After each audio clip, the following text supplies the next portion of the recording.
આવે છે માઇક નો અવાજ? આવે છે તો મને આવવો જોઈએ. રામ રામ, ધન્યવાદ.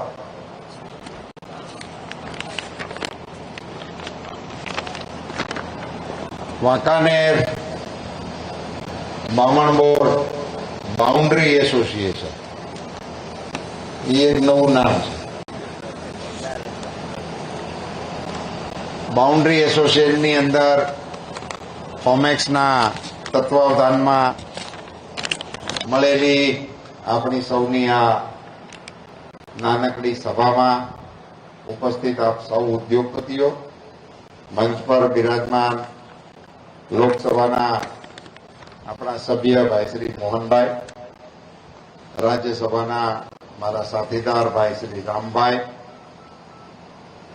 ધારાસભ્ય શ્રી કાંતિલાલ અમૃતિયા, પૂર્વ મંત્રી ભાઈ શ્રી ગોવિંદભાઈ પટેલ,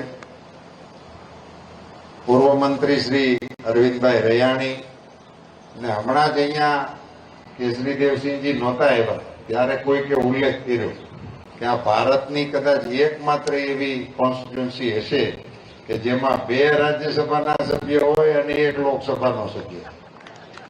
3 સંસદ સભ્યો વાળી લોકસભાની સીટ એ છે એ શક્ય બન્યું કેસરી દેવસિંહજીનું પ્રતિનિધિત્વ રાજ્યસભામાં ભારતીય જનતા પાર્ટીને કારણે આપણને મળ્યું.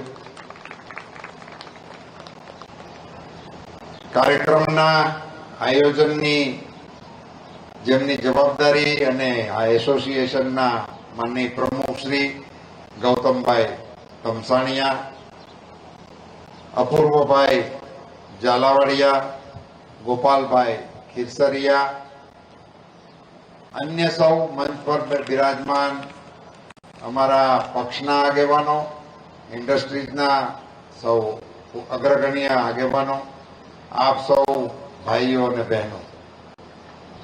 મોહનભાઈ વાત મેં એટલા માટે જ એમને ઉભા કર્યા કે સંસદ સભ્ય તો છે જ, પણ સાથે સાથે તમારા એસોસિએશનના પણ સભ્ય છે, પોતે પણ ઇન્ડસ્ટ્રીઝ ચલાવે છે અને સારા ઉદ્યોગપતિ તરીકેની એમની પોતાની સૂઝ અને અનુભવ પણ છે.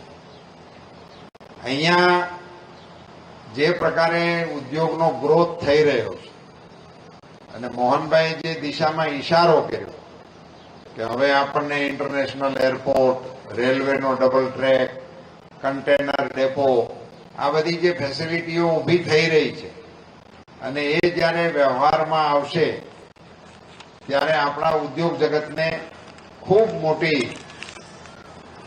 વિકસવા માટેની તક મળશે. આપણે સૌ સાથે મળીને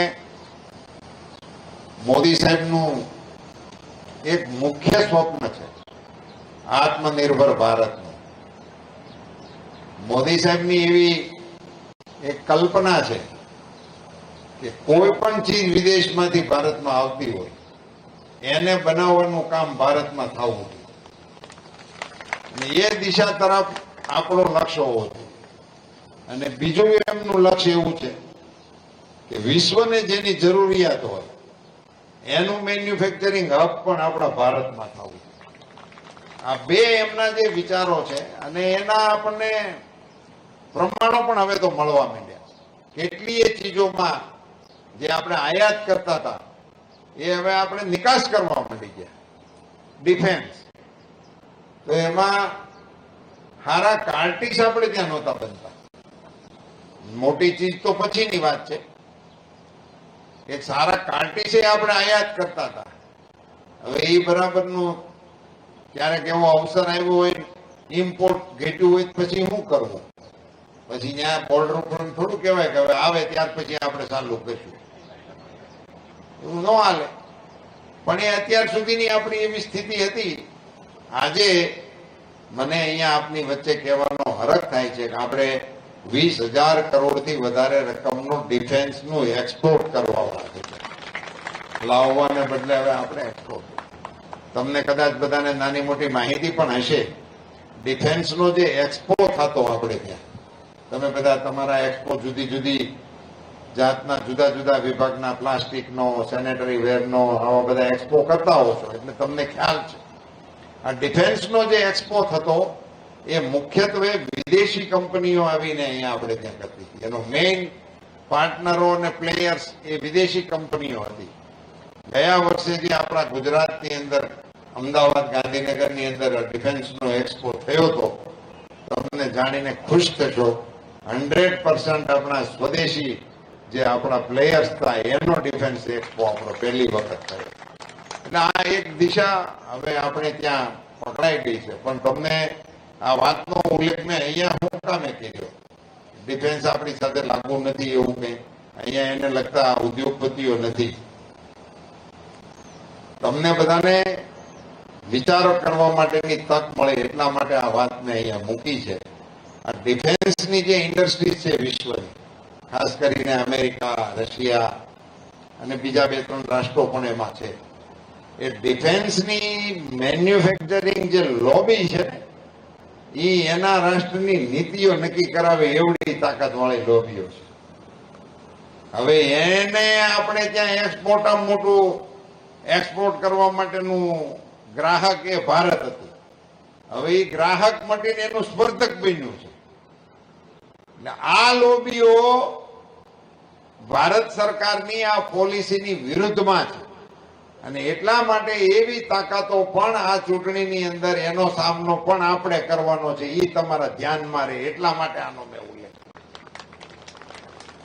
મોહનભાઈની હારે અમારે વાત થતી હોય, અહીંના આપણા એસોસિએશન વાળા આવતા હોય એમની હારે વાત થતી હોય કે હવે આપણા સેનેટરીને ને ટાઇલ્સને એને અમેરિકામાં પણ પ્રવેશ મળ્યો. થોડાક સમય પહેલા આપણને ત્યાં પ્રવેશ જ નહોતો. હવે એને આપણો પ્રવેશ જ ન હોય તો આપણે પછી બીજું શું કરી શકીએ? પણ આંતરરાષ્ટ્રીય જે પોલિસીઓ બને છે, આંતરરાષ્ટ્રીય જે ગતિવિધિઓ ચાલે છે, એની અંદર પ્રધાનમંત્રી શ્રી નરેન્દ્રભાઈ મોદી સાહેબનો જો રોલ છે એને કારણે વિશ્વના દરવાજા ગુજરાતના ઉદ્યોગપતિઓ માટે ખુલી રહ્યા છે. એનો આપણને સૌથી મોટો બેનિફિટ આપણા પક્ષમાં આવી રહ્યો છે. મારે આપને સૌને આ બધી વિગતો વધારે કહેવાની આવશ્યકતા નથી, પણ મારે આપ સૌને જ્યારે અહીંના ઉદ્યોગકારો અને એમની સાથે કામ કરનારા વર્કરો એ બધાની વચ્ચે હું એક ઉમેદવાર તરીકે આપ સૌને મળવા માટે આવવાનો મને અવસર આપ્યો એટલા માટે હું ગૌતમભાઈનો, કોમેક્સ ગ્રુપનો આભાર પણ માનું છું અને એમને ધન્યવાદ પણ આપું છું. 2 વાત આપની સાથે હું શેર કરી શક્યો. પણ મારે આપને જે અપીલ કરવી છે એટલી જ કરવી છે કે તમારા ડિપાર્ટમેન્ટો અહીંયા 100 HP થી લઈને 20,000 HP, મારી તો આંખ ઉગડી ગઈ છે. બધું આખું મારે ડિટેલ જાણવી પડશે. એક ગ્રાહક 20,000 હોર્સ પાવરનું છે. એટલે અદભુત કહેવાય, કેવડી મોટી તાકાત કહેવાય. હવે આવડા મોટા યુનિટો તમે ચલાવો છો, એકદમ યુનિક પ્રકારની ટેકનિક વાળા યુનિટો પણ તમે ચલાવો છો, જેની અંદર તમારી ટેકનિકલ મોનોપોલી હોય, એને કારણે તમારી ઇન્ડસ્ટ્રી જો ચાલે છે એવું પણ તમે ચલાવો છો. તો આ બધા ઇન્ડસ્ટ્રીઝને સફળતાપૂર્વક ચલાવવા માટે તમે ક્વોલિટી કંટ્રોલનું બરાબર ધ્યાન રાખતા હશો અને એના વિભાગો તમારા બધામાં તમારા યુનિટનો એક ભાગ હશે અને તમારા સૌથી વિશ્વાસુ માણસો એ કામ સંભાળતા હશે. આ વાત બરાબર છે મારી? બરાબર છે ને? તો હવે મારે તમને ભલામણ કરવી છે કે આ ચૂંટણીની અંદર પણ આ ક્વોલિટી કંટ્રોલ વાળું આપણે દાખલ કરવું જોઈએ કે ન કરવું જોઈએ?